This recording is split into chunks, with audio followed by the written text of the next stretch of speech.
Olá pessoal, sejam bem-vindos ao PNP de Matemática 3. Nós estamos na nossa semana 09, no nosso tópico 9, relativo a esferas dentro do conteúdo global que é de geometria espacial. Nessa nossa última semana de conteúdos, nós vamos estudar as esferas e suas características. A gente vai aprender a calcular as áreas e o volume de uma esfera. Vamos dar uma repassada em vários exemplos. E quem quiser fazer um reforço desse conteúdo, como sempre, a gente tem a nossa lista de exercícios com a resolução dos exercícios já postadas também junto no mesmo setor, ok? Então, na esfera, a gente pode observar esses objetos que estão demonstrados aí na figura, e todos eles lembram a forma de uma esfera, tá? Esse sólido que a gente vai estudar durante essa semana, e são alguns dos exemplos práticos que nós encontramos por aí. O mais simples seria uma laranja, tá? Que tem o formato esférico, apesar da casca ser rugosa, mas na forma geral a esfera é muito utilizada, inclusive em rodas de veículos pelos rolamentos, ou de skates, ou de até cubo de bicicleta, né, para fazer todos os objetos que fazem revoluções ou que circulam para poder se mexer, acabam usando o princípio da esfera, ok? Então, por definição, nós temos aí uma figura, tá, que é uma esfera, parece até uma circunferência, mas pela sombra ali a gente vê que tem um volume, tá? Então a gente considera um centro O e um segmento de medida R. Então a esfera de centro O e raio R vai ser o conjunto dos pontos do espaço cuja distância ao ponto O é menor ou igual a R. Então, sendo um objeto maciço, não é só a casca, tá? Então, em todas as direções, a gente tem 360 graus em todos os eixos para poder configurar a esfera. E atenção, é importante diferenciar a esfera da superfície esférica. A superfície esférica de centro O e raio R vai ser o conjunto de pontos do espaço cuja distância do centro O até o final desse R é sempre a mesma. Então a superfície esférica é só a casca da esfera. A esfera é ela maciça por todo o seu interior. Então, quais são os elementos que a gente vai utilizar numa esfera? Então, observando a figura ao lado, a gente vai caracterizar os elementos de uma esfera que tem centro O, raio igual a R e um eixo de rotação E. Está ali aquele eixo de rotação na vertical ali entrelaçado. Então, a gente pode ter os polos P1 e P2 correspondem aos pontos de intersecção da superfície com o eixo E, então seria lá em cima e lá embaixo, aqueles pontos P1 e P2 que tem na figura. A gente tem o chamado equador, que segue a mesma lógica do equador do planeta Terra. Ele é uma circunferência do círculo ou da seção obtida ao se intersectar a esfera por um plano perpendicular ao eixo E, pelo centro da esfera. Então ele é uma linha que corta o meio da esfera na horizontal. Esse círculo associado a esse equador, como a gente mencionou agora, que é o maior círculo da esfera, que está bem no meio, é o círculo com maior raio. Se eu cortar uma esfera com um plano ou com uma faca, como se fosse, esse círculo divide a esfera em duas partes iguais, conhecidas como hemisférios ou semi-esferas. Então, se eu fosse calcular o volume dessa meia esfera, bastava pegar o volume da esfera inteira, como a gente vai aprender a calcular, e dividir por 2, tá? Se eu fosse calcular a área da superfície esférica, a mesma coisa. Eu posso usar a equação que a gente vai obter para toda a superfície esférica da circunferência e dividir por 2 também. Então funciona como duas metades de uma laranja, como nessa imagem que tem ali à direita com os hemisférios separados. Continuando com os elementos, a gente tem o paralelo, que é a circunferência do círculo obtido ao se intersectar a esfera por um plano perpendicular ao eixo E, só que não passando pelo O, passando por qualquer outro lugar. Então eu tenho ali em cima um paralelo que é uma circunferência. Então eu peguei uma faca na horizontal, cortei essa esfera de forma que não passasse no centro O, então poderia ter qualquer medida ali. Ela é menor quando chega ao polo de cima, um pouco maior quando se aproxima do centro. E a gente pode chamar de paralelo, tá? E a gente tem ainda o meridiano. Então pensa no equador. O equador eu corto com uma faca no meio horizontalmente. O meridiano eu corto verticalmente, tá? Aí gera aquela linha que passa pelos dois polos, tá? Bom, mas vamos para o que interessa, né? Estudo das áreas. A área da superfície esférica. Então, prestem atenção no termo superfície esférica. Eu estou querendo calcular a área da casca da esfera. Então, diferente do cilindro e do cone, a esfera é um corpo redondo, cuja superfície não pode ser planificada. Eu tenho aproximações para planificação, mas eu não consigo chegar a uma forma planificada perfeita, porque isso depende do π. O π, como vocês devem ter aprendido lá no primeiro grau e no primeiro ano, a gente deu uma olhada de novo. O π é um número irracional, ele não tem fim. Então isso significa que essa busca pela planificação da circunferência, a planificação perfeita, não tem fim. Ela depende do π para conseguir ser possível, tá?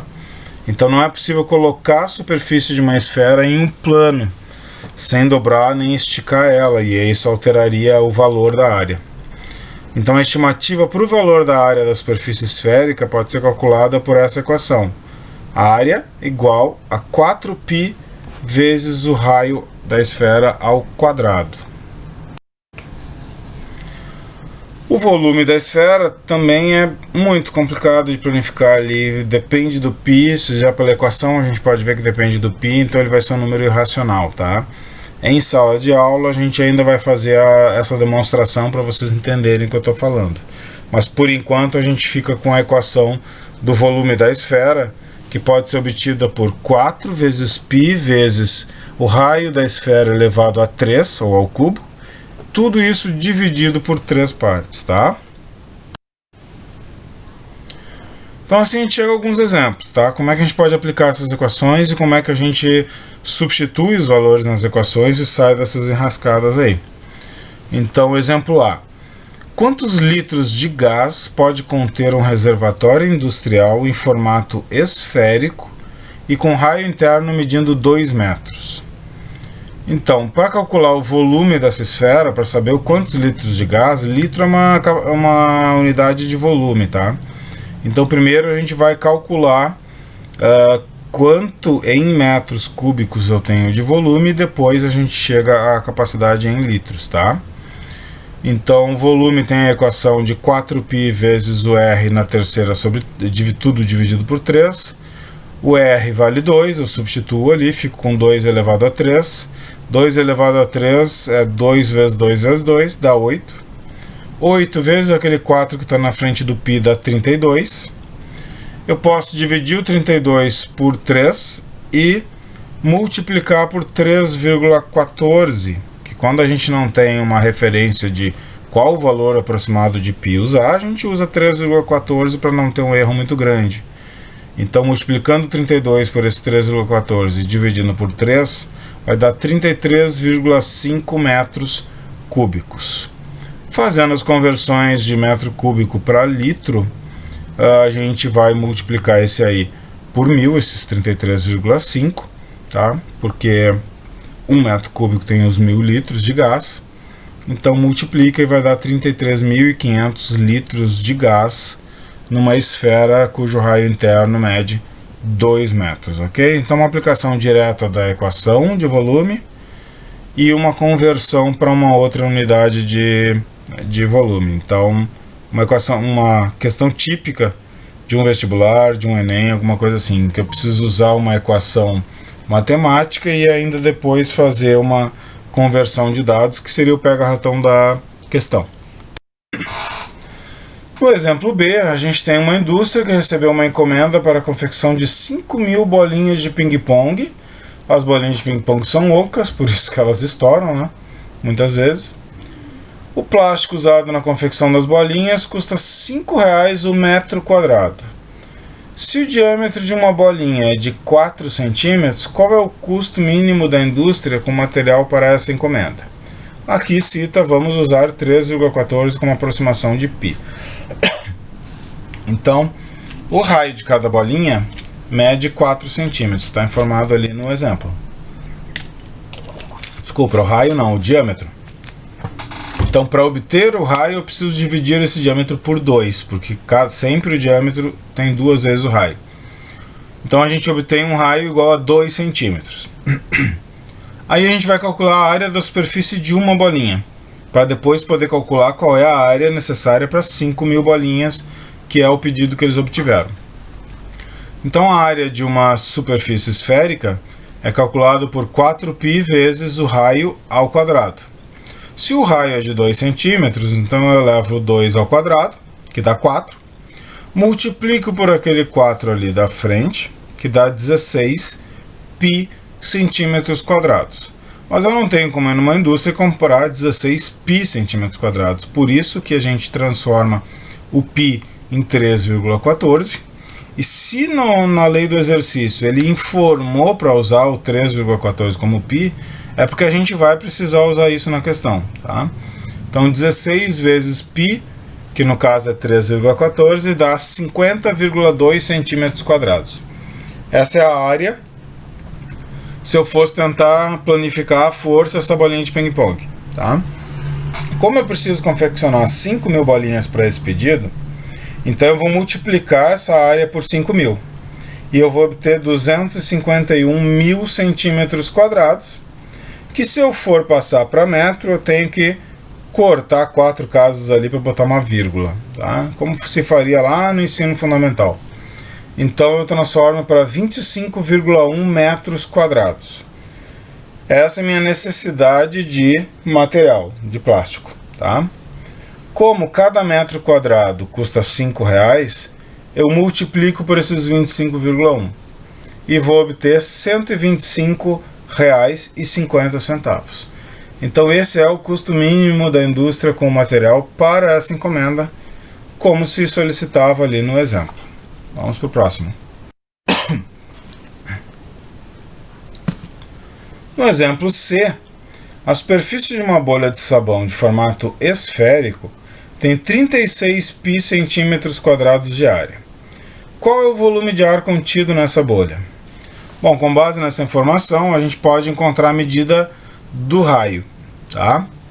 Para poder calcular o valor do volume. Por quê? Porque se eu olhar a equação do volume que está ali embaixo à direita, a única informação que eu preciso é o raio, tá? E eu ainda não tenho, eu tenho só o da área. A área vale 36π. Como para calcular a área eu uso a equação área igual a 4πr ao quadrado, no lugar do A eu substituo por 36π. É o que eu fiz ali na primeira linha. Bom, como eu quero o raio ao quadrado, aquele 4π que está multiplicando o raio ao quadrado não me interessa ficar ali do lado. Então eu passo ele, como ele estava multiplicando, eu passo ele dividindo. 36 dividido por 4 dá 9. Π dividido por π dá 1. Então o valor do raio ao quadrado é 9. O quadrado passa como raiz quadrada do 9 no outro lado. E raiz quadrada do 9 dá 3. Assim a gente descobriu que o raio dessa bolha de sabão é de 3 centímetros. Com essa informação eu vou substituir na equação do volume ali ao lado. No R elevado a 3 eu coloco 3 elevado a 3, que dá 27. Multiplico por 4, dá 108. 108 dividido por 3 dá 36. Não esquecendo aquele π que está ali. Como ele não me falou que π vale tanto, vale 3, vale 3,1, vale 3,14, eu não tenho a necessidade de multiplicar ou de substituir o π por 3,14. Então eu posso deixar a resposta volume igual a 36π centímetros cúbicos, certo? Quarto exemplo.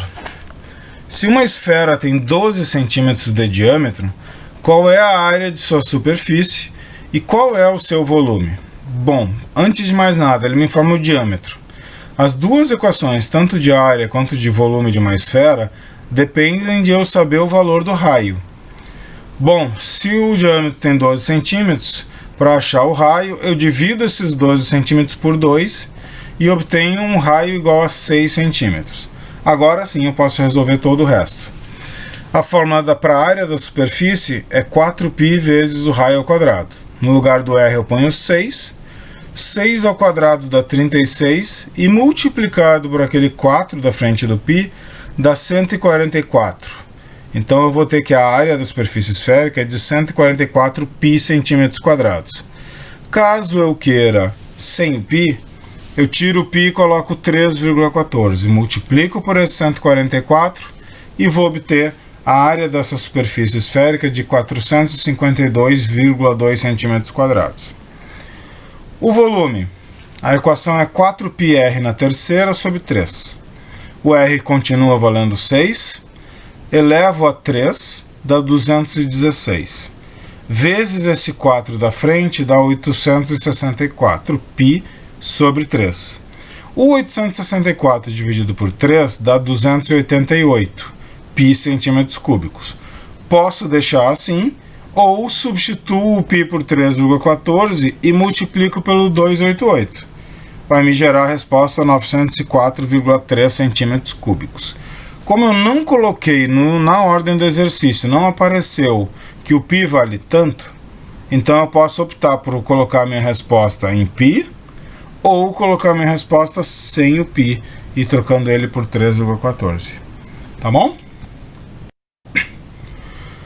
Bom, 4 exemplos, eu acho que ficou bastante claro, tá? A execução das equações. Se vocês tiverem vontade, se vocês tiverem dúvidas, façam a lista de exercícios, ela já está com a resolução toda ali junto. Não esqueçam de fazer a avaliação dessa semana, é a última avaliação que vale 1 ponto, tá? Na próxima semana, que é a semana 10, ela vai valer 2 pontos e vai ter questões de todos os tópicos, tá? Do 1 até o 9. Então, se vocês tiverem dúvidas, aproveitem para postar no fórum de dúvidas da semana. Se vocês quiserem mandar por e-mail, não tem problema, podem mandar por e-mail. Se tiverem alguma dúvida sobre avaliação, sobre como as coisas vão acontecer, vocês podem postar no fórum de dúvidas geral, tá? E, bom, a gente fala daí na semana que vem com o tópico 10. Eu vou fazer uma filmagenzinha pra gente se despedir dessa, a PNP. E aí a gente conversa na próxima semana, beleza? Então um grande abraço a todos e a todas. Saudades de vocês, saudades de estar conversando com vocês em sala de aula. Espero que logo logo a gente possa se ver por aí, ok? Na próxima semana, o tópico 10 é a nossa avaliação final. A gente não vai ter conteúdo na próxima semana, para que vocês tenham tempo para poder repassar os exercícios das outras, da semana 1 até a semana 9, caso tenham interesse, tá? A avaliação vai ser bastante simples, vai ser bastante direta, vai ser parecida com as avaliações em sala de aula. E quem precisar entrar em contato, entre em contato. Um grande abraço para vocês. Na próxima semana a gente conversa melhor. Até lá!